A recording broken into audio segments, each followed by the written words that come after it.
You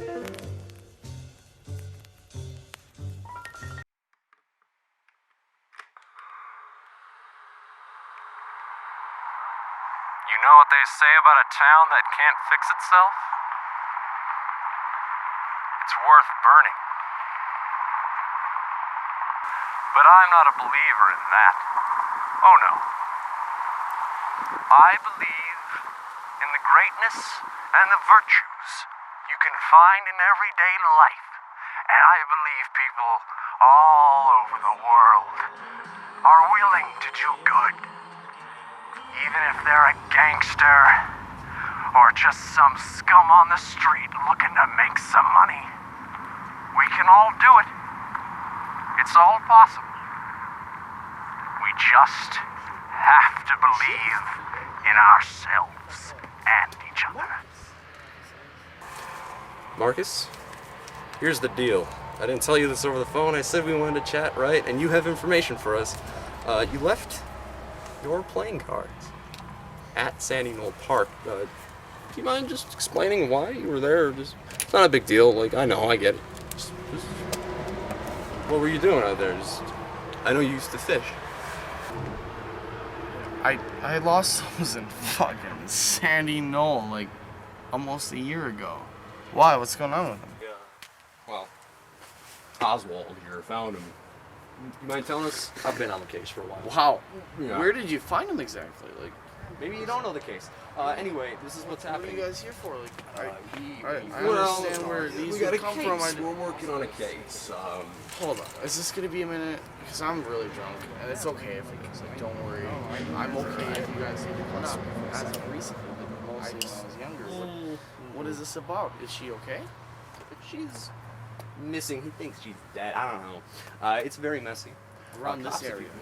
I can't believe you haven't heard about the story of Karen Peterson. I mean, I don't pay attention to Fox News or anything. Conservative shit. When I freshly turned 17, I went on a drive with my buddy. Okay? We passed Ragnar. It was a really tall pine trees. Just a large forest. A large forest. You getting that, buddy? Yeah. Yes. Fantastic. Yes, I am. Tell me What was more. I talking about? Large forest. Year ago. Tall pines. Was it 4th Tall of pines. July? Fixed language. I'm talking about tall Not the pines. 4th of July. It's It alright. was right next to the Talked actual you on the phone forest that of day, so- Ragnar. Right. There was. I don't know if I was drunk. But I mean, I've been drunk before. I've seen things, but for some reason, That's alright. I'm telling you, there were eyes. Like, I'm talking like glowing, like actual. This is all connected on the same day? Oh yeah. I know this sounds ridiculous. I've tried telling this to people when it happened. Like for like 4 days after, but nobody, not a single soul. I mean, just you forgot about it. It's fine. I put it away for a second. It's been a while for a minute. Okay. It's alright. What was I saying? You were talking AJ? about those Gold eyes. red eyes in the Yeah, forest. I would have been scared. That's right. Okay. Would you want to check it out? Okay. You don't know something about me. I stopped the car with my buddy. He was yelling at me. He was like, there's no reason, that's creepy. Right. I had a 12 gauge. 12 gauge in the trunk. Okay. It doesn't matter the gauge of the shotgun. Tell me What happened with these eyes? It was a gun. What happened with these eyes? It was a gun from my grandpa. Right. I had in my trunk. It was like under my registration. Don't worry about that. Right. I don't know. I'm drunk. I've been drunk for Did you get out of years. the car? Did you investigate the eyes? That's what I need to know, I Marcus. shot into the woods. So you got out of the car? I shot into the woods. Well, what else was in the woods? Did you see coyotes or was it I an saw animal? something ran. Something ran? Something ran. Not the eyes? Something run. It was definitely a girl. I'm telling you that much. I swear. Like there's no way it could have been a dude. It couldn't have been an animal. It had 2 legs. It was running like a woman. And I know for a fact that girl went missing a day afterward. And as I looked at Marcus with this intrigue, thinking that this was the break in the case, this was the one thing we needed to find to make it. I turned out to be so wrong. I don't know about this one, Oswald. Marcus is great at telling stories, especially when he's drunk. So all this shit could have been made up, but it seemed very elaborate even for Marcus. Let's scan this whole area. This is Tall Pines, right?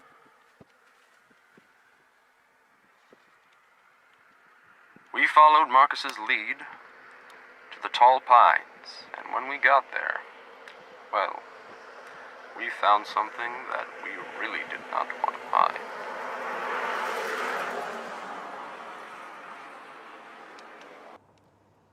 It was as quiet as all hell and peaceful. I enjoy the silence of the night. However, that night, I would have wished for any kind of sound that wasn't what we ended up hearing. Hey, Atlantic, come over here.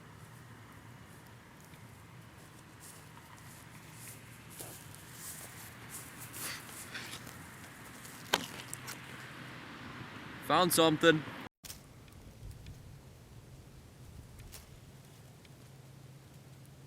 I'm gonna throw the shells in the car. Sounds good.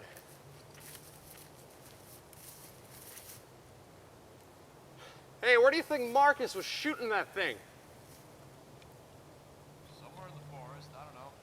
He's drunk. Could have been anywhere. He was very drunk. Could have made the whole damn friggin' story up. I'm hoping he didn't do that.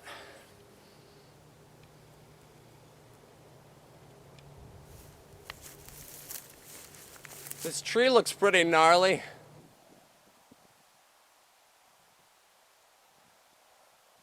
Well, hell.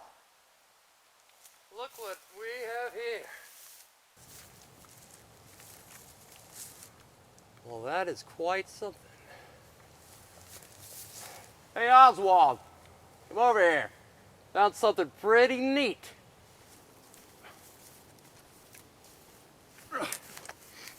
See that? That's a trophy. All right, Marcus, my boy. Let's just hope he wasn't the one who caused this. A woman. He said a woman.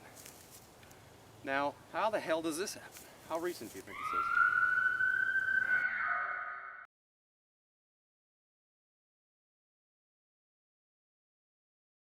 A blood-curdling, chillful scream that I recognized as none other than Karen Peterson's own voice.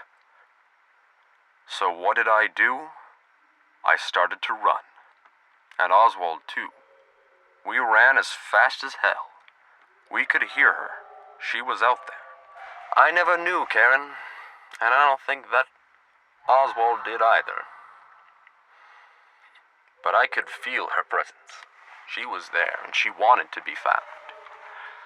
Unfortunately, this is when our suspect at large, our possible killer, / kidnapper, / who knows what else, this criminal, that's when he fired one single shot that echoed through the woods and ended my sprint.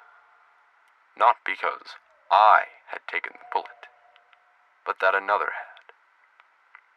Oswald gripped his stomach and fell to the ground. I stood over him. He looked up at me and said, "Find her and protect her." Oswald, even though we hadn't known each other that long, died there in the woods. And there was no greater rage to be felt in my veins and in my soul than on that day.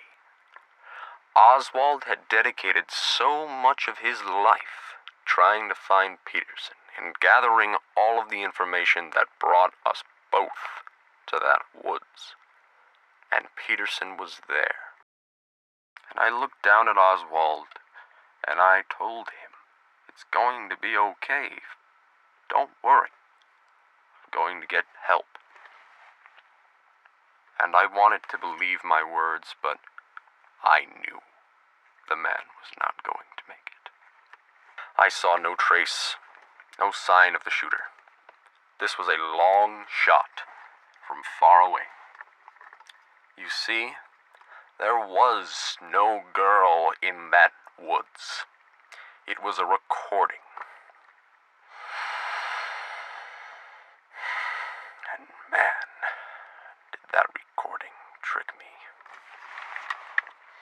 It was merely a decoy. It had been planned. The entire thing had been planned. I actually found Peterson. Unfortunately, she too was dead. You see, Karen's body was there. She was dead. And she had been dead for a very long time. Her body decaying and grotesque.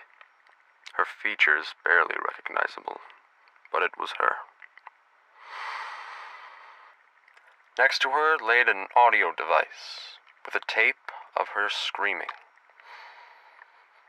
And next to that audio device, a tipped-over can of gasoline. See, Karen's body was also burned. I say also because I am assuming you know exactly what was going through my mind when I discovered this can of gas. Karen was burned alive, just as my father was. And, well, after that, I didn't know what to do. After that night, I fell into the deepest, most darkest depression a man could ever fall into. I isolated myself completely, and all I felt for weeks and weeks was pain. I drank myself to sleep, woke up, and drank some more. This had been my biggest loss ever. Not because it was only my loss, but that of Oswald's, that of Karen Peterson's family, and possibly even more victims of this killer, who was still on the loose. I didn't want to be a detective for the first time. For the first time ever, I considered giving up my detective work. And that was until I received a letter in the mail. And that was going to be it. The end for me. My detective business. I would have gone out and found another job, or maybe just hang myself.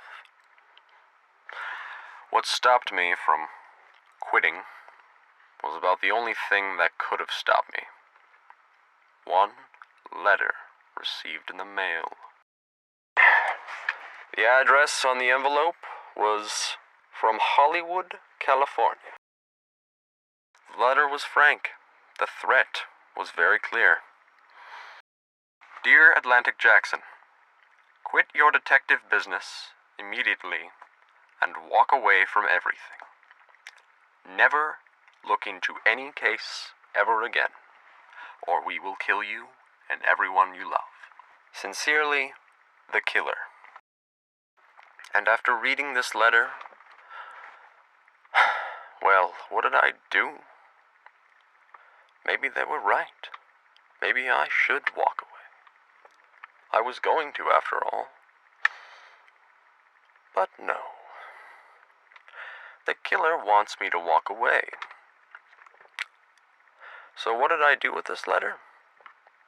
I crumpled it up, and I threw it into a fire. Because this man was going to burn. I am the god of hellfire, and I bring you fire. I'll take you to burn. Fire. I'll take you to learn. I'll see you burn. Well, hot diggity damn. Where the hell am I?